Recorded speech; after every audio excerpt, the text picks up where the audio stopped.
आज का टॉपिक है बहुलक या मोड। इसको इंग्लिश में मोड कहते हैं और हिंदी में बहुलक कहते हैं। बहुलक को अंग्रेजी में मोड कहते हैं ना। इसका जो मोड मतलब ही होता है ढंग, फैशन या रिवाज।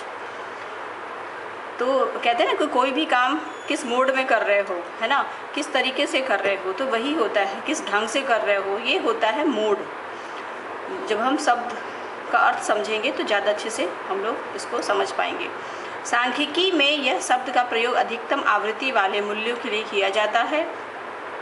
इसमें जो स्टैटिस्टिक्स में हम लोग इसका यूज़ करते हैं कि वैसा कहीं पे भी कई नंबर्स अगर हैं तो कौन सा नंबर सबसे ज़्यादा बार रिपीट हुआ है उसको वो मोड कहलाता है। जैसे यहाँ पे है 2, 4, 5, 4, 6, 5, ये जितने भी पद हैं इसमें जो है वो चार नंबर को देखेंगे वो सबसे ज़्यादा बार रिपीट हुआ, 3 बार ये रिपीट हुआ है ना। तो और बाकी नंबरों से तो ये इसका मोड क्या हो गया, इस सीरीज का 4 नंबर हो गया। अतः 4 की श्रेणी का बहुलक या बहुलक मूल्य कहा जाएगा।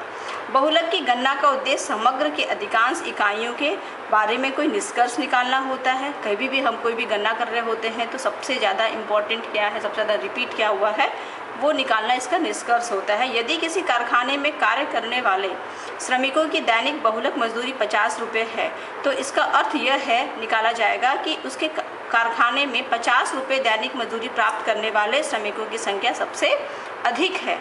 कोई भी मोड अगर मोड कही दिया है दैट मीन्स है कि वो नंबर सबसे ज़्यादा लोगों के पास में है। तो ये समझ में आ गया एग्जाम्पल के रूप में आप लोग को बहुलक किसको कहते हैं। बहुलक की गणना भी तीनों श्रेणी में किया जाता है, व्यक्तिगत श्रेणी, खंडित श्रेणी और अविच्छिन्न श्रेणी। आप लोग पढ़े हैं इंडिविजुअल, डिस्क्रीट और कंटिन्यूस श्रेणी, तीनों में इसकी भी गणना होती है।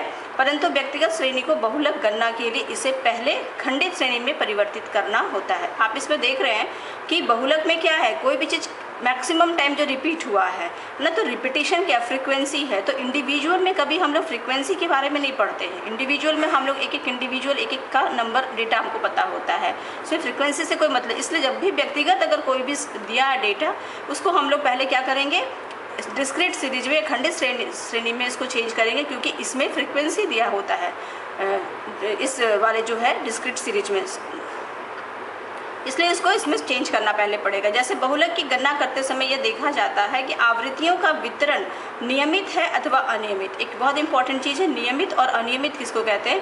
कोई भी आंकड़ा है वो सिस्टमेटिक ढंग से है कि नहीं है, इसके लिए हम लोग क्या करते हैं, नियमित वितरण में श्रेणी ये आरंभ में माध्य तक आवृत्ति निरंतर बढ़ती जाती है तथा इसके बाद निरंतर घटती जाती है। ये जो नियमित है उसमें कोई भी नंबर शुरू में बढ़ेगा, फिर बीच में कम होगा, फिर वापस फिर से बढ़ेगा, ये इसको कहते हैं नियमित वितरण। स्टैटिस्टिक्स का ये अपना है डिफिनेशन।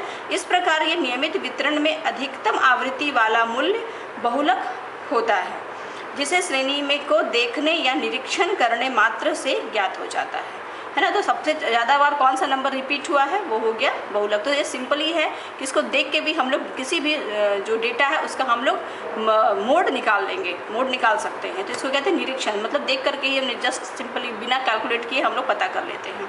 इसके विपरीत आवृत्तियाँ अनियमित होती हैं तो समूहन विधि के द्वारा बहुलक निश्चित करते हैं। अगर मान लीजिए कि बढ़ना और घटने का जो सिस्टम है नियमित का अगर वैसा नहीं है, जैसे तैसे है डेटा, तो उसको में हम लोग एक समूहन विधि होता है, ग्रुपिंग मेथड होता है जिसके द्वारा हम उसको नियमित करते हैं और नियमित करके फिर हम उसका मोड निकालते हैं। तो ये चीज़ें हैं। तो इसमें नियमित और अनियमित बहुलक निकालने के लिए 2 विधियाँ होती हैं। इसकी भी 2 विधि है, जैसे हम लोग बाकी में मीन पढ़े थे उसमें शॉर्टकट और डायरेक्ट मेथड। इसमें है इंस्पेक्शन मेथड और ग्रुपिंग मेथड। ये 2 मेथड से मोड निकाला जाता है। इस विधि का प्रयोग तब करते हैं जब आवृत्तियों का वितरण नियमित होता है निरीक्षण से, और जब समूहन विधि से जब अनियमित होता है तो ये ग्रुपिंग मेथड से हम लोग काम करते हैं। तो उदाहरण जैसे है कि जैसे आप 14 सैम्पलिंग हम कोई गाँव ले लिए, उसमें परिवारों की संख्या को हम लोगों ने कैलकुलेट किया है, तो इसमें जो है इतने नंबर्स हैं जो कि इतने लोग जो हैं वो शिक्षित लोग हैं, ठीक है। अब ये देखेंगे कि कौन सा नंबर रिपीट हो रहा है, तो कितने परिवार हैं, है ना, वो परिवार में कितने लोग शिक्षित हैं। तो इस ढंग से साक्षर व्यक्ति जो है वो एक जो है कितनी बार रिपीट हुआ, सिर्फ एक टाइम हुआ। तो एक परिवार में ऐसा है सिर्फ जिसमें कि एक व्यक्ति साक्षर हुए हैं। फिर 3 जो है वो 3 बार रिपीट हुआ, दैट मीन्स 2 नंबर 3 परिवार ऐसा है जिसमें कि 2 लोग सिर्फ शिक्षित हैं। 5 परिवार ऐसा है जो कि 3 लोग उसमें शिक्षित हैं, बाकी लोग अशिक्षित हैं। 4 परिवार ऐसा जिसमें 4 लोग शिक्षित हैं और एक ऐसा परिवार है जिसमें 5 लोग शिक्षित हैं। तो इस ढंग से एक डेटा से हम ये डेटा निकाल लेते हैं फ्रीक्वेंसी के साथ में। अब इसको यही हुआ कि जैसे आपका ये इंडिविजुअल डेटा दिया है, इसमें दिया है सैम्पलिंग है, तो हम इसको कैसे डिस्क्रीट जो सीरीज है इसमें हम लोग इसको चेंज करते हैं। उपयुक्त खंडित श्रेणी को देखने से ज्ञात होता है कि इसकी आवृत्ति नियमित है, अर्थात वे समान रूप से घट बढ़ रही है। अब ये बना लिए तो इसमें देखेंगे आप लोग क्या है कि इसमें आवृत्ति नियमित है, 1 2 3 फिर 4 5 है ना, ये कंटिन्यूस सीरीज में आ रहा है, ये लगातार बढ़ रहा है।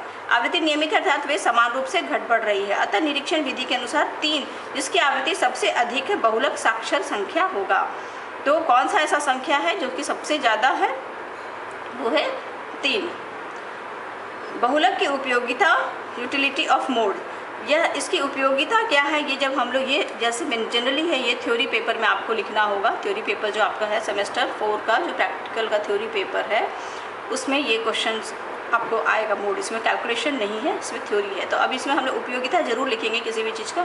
यह एक सरल एवं लोकप्रिय माध्य है जिसे वे अक्सर प्रायः या अधिकतर का बोध होता है। बहुलक के द्वारा केवल उस मूल्य का पता चलता है जिसकी आवृत्ति सबसे अधिक है। इस कारण दैनिक जीवन में व्यापारिक क्रियाकलापों के अलावा किसी वस्तु के उत्पादन तथा मौसम के पूर्वानुमान में भी इसका उपयोग होता है। तो ये बहुत इंपॉर्टेंट है कि इसकी उपयोगिता हम जरूर लिखेंगे। ये हो गया आपका मोड जो कि आपको एग्जामिनेशन में आ सकता है, उसके कैरेक्टरिस्टिक एंड उसके बाकी फीचर्स के बारे में। Thank you.